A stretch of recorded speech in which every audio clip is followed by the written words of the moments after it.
Olá a todos os obreiros, pastores, colaboradores, bispos. Nesta manhã de domingo é um prazer e benção estar aqui com todos vocês, mais uma vez, diretamente do Jardim das Oliveiras, no Templo de Salomão, para darmos continuidade à meditação na segunda epístola de Pedro, capítulo 2, versículo 5.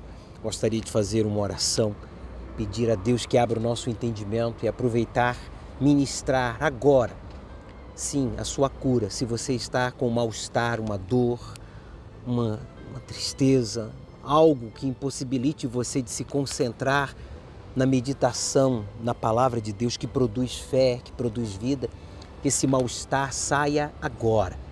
Meu Pai, eu peço a Ti que o Senhor tome em mãos esta meditação, pois neste primeiro dia da semana nós queremos ouvir a Tua voz, queremos fortalecer o nosso espírito para que o nosso coração, que é enganador, não venha nos induzir, não venha nos influenciar para o mal.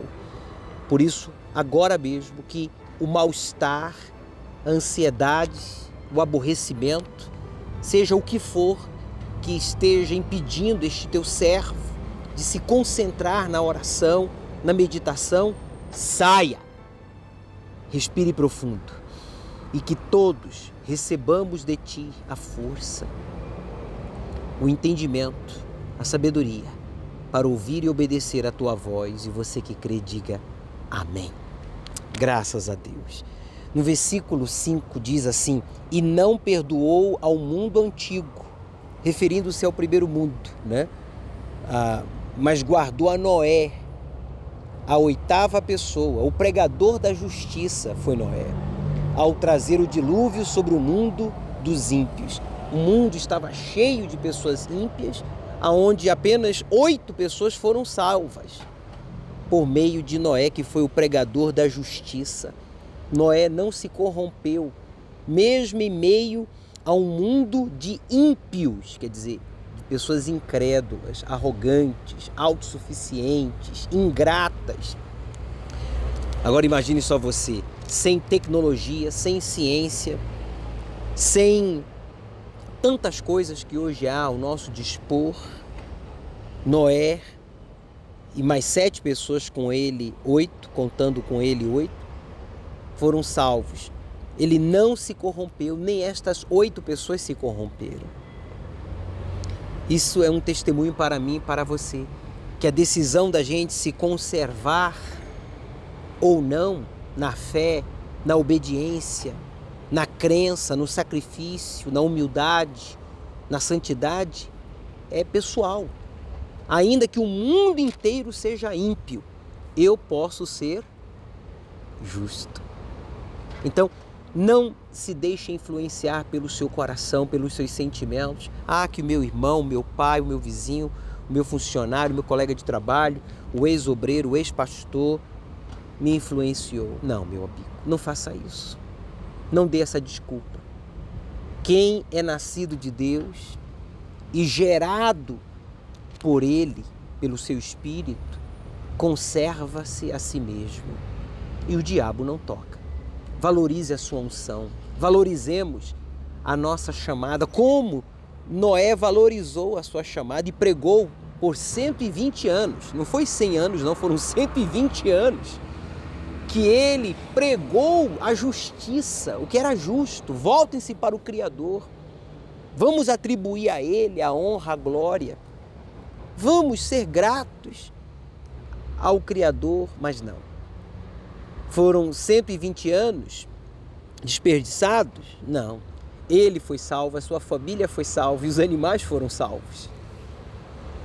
E por isso você e eu hoje estamos aqui. Noé foi justo, sejamos justos para com Deus e justos para com próximos. Justos para com Deus obedecendo a Deus.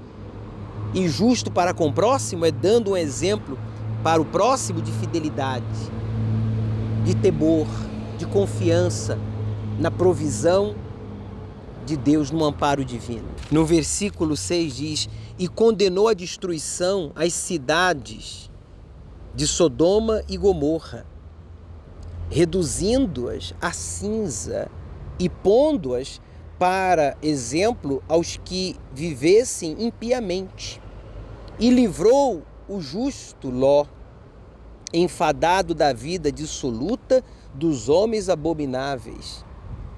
Porque este justo, habitando entre eles, afligia todos os dias a sua alma justa, vendo e ouvindo sobre as suas obras injustas. Assim, sabe o Senhor livrar da tentação os piedosos e reserva os injustos para o dia do juízo, para serem castigados. Então, no versículo 6 ao versículo 9, a gente vê Deus, o Espírito Santo, através de Pedro, falando à igreja: olha, na época de Sodoma e Gomorra, Deus só pode livrar a Ló. Veja que ele não se faz referência aqui nem da esposa, porque olhou para trás, nem das duas filhas, que induziu o pai a cometer o incerto.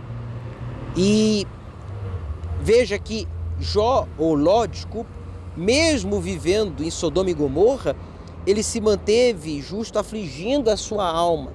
Quer dizer, ele não se corrompeu, ele fez escolhas erradas. Ele, a primeira vez, se separou do tio, se tornou escravo, lembra dos reis que haviam dominado Sodoma e Gomorra? Depois voltou para Sodoma e Gomorra. E, por último, recebeu o livramento divino, porque o seu tio intercedeu por ele. E aqui o texto sagrado afirma que a alma dele era afligida. Quer dizer, ele sabia o que era certo, mas estava convivendo com pessoas que praticavam o que era errado. Ao invés dele sair daquele meio, não. Ele permaneceu ali e acabou perdendo tudo, inclusive a esposa e depois as filhas, e dando assim início a duas nações que se tornaram inimigas do povo de Deus. Mas isso é assunto para outro dia. Mas veja o perigo da gente, apesar de ser justo, insistir no erro ou insistir em querer fazer as coisas do nosso jeito. Se você errou, eu errei, reconheçamos os nossos erros, confessemos, abandonemos os erros e vivamos na justiça. E vivamos entre os justos e não entre injustos, no sentido de não tente comungar com os ímpios. O que você e eu temos que fazer é dar testemunho, é dar exemplo, é viver a fé, mas não jamais colocar em risco a nossa salvação por aqueles que não querem aceitar a justiça ou praticar a verdade. Aí ele conclui o versículo 9 dizendo que assim sabe o Senhor livrar da tentação os piedosos. Deus livrou a Noé, livrou a Ló e a tantos outros, e livra todos quantos, diz aqui, e reserva os justos para o dia, os injustos para o dia do juízo, para serem castigados. Deus tem livrado a mim e a você de sermos tentados além das nossas forças ou capacidades de resistência. Por isso, quando tentado, você e eu temos que ter a consciência que Deus não está permitindo que esta tentação nos aconteça para que a gente caia ou entre em tentação, mas para que a gente vença esta tentação e seja um exemplo para outros de temor, de confiança, de devoção a Deus. E também para que sirva de sinal para os demônios que nos tentam ou para os filhos do diabo que são usados para nos tentar, que nós servimos ao Senhor e não a nós mesmos. É por isso que Deus permite que sejamos tentados, para que mostremos a quem servimos e se em nós há realmente devoção, temor, gratidão. No versículo 10 ele diz: mas principalmente aqueles que segundo a carne andam em concupiscências de imundícia e desprezam, veja, as autoridades, atrevidos, obstinados, não receando blasfemar das dignidades.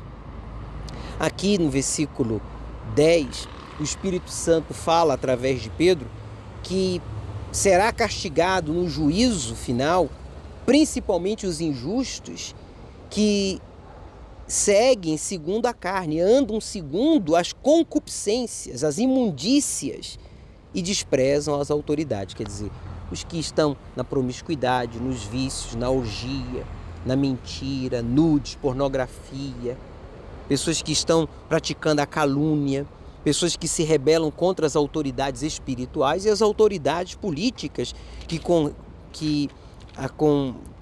regem as leis para que haja segurança, paz e etc. E diz essas pessoas são atrevidas, obstinados, quer dizer, insistem em querer impor a sua vontade, ficam levantando bandeiras, quando a bandeira do cristão é o altar, como está escrito. O Senhor é a nossa bandeira.